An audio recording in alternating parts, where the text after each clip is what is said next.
La place de la religion à nouveau en débat en Israël. 2 rabbins ultranationalistes ont été arrêtés pour incitation à la violence et au racisme.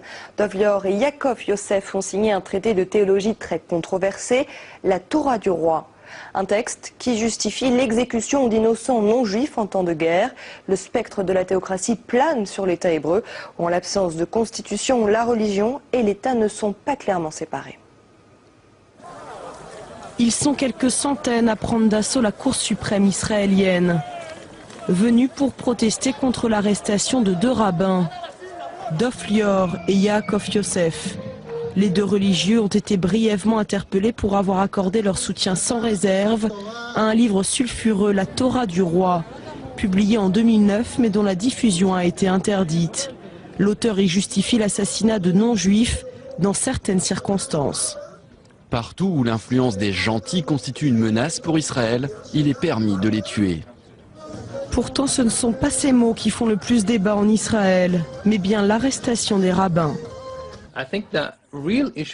Je pense que la seule véritable question en Israël, c'est qui est au-dessus de qui. La loi de l'État est-elle au-dessus de la halara, la loi juive, ou la halara est-elle au-dessus de la loi de l'État?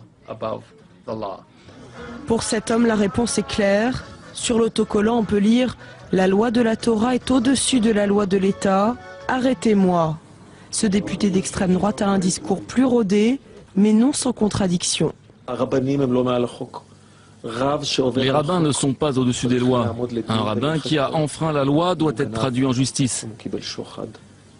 S'il a volé, touché un pot de vin, nu à quelqu'un, il n'a aucune immunité.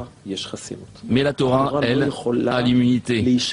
Personne ne peut traduire la Torah en justice, car elle défend des valeurs morales absolues. Si cette affaire fait tant de bruit, c'est qu'elle illustre l'influence grandissante des ultra-religieux dans la société israélienne. En réponse aux protestations, le Premier ministre israélien Benjamin Netanyahou a simplement rappelé que la loi s'appliquait à tous.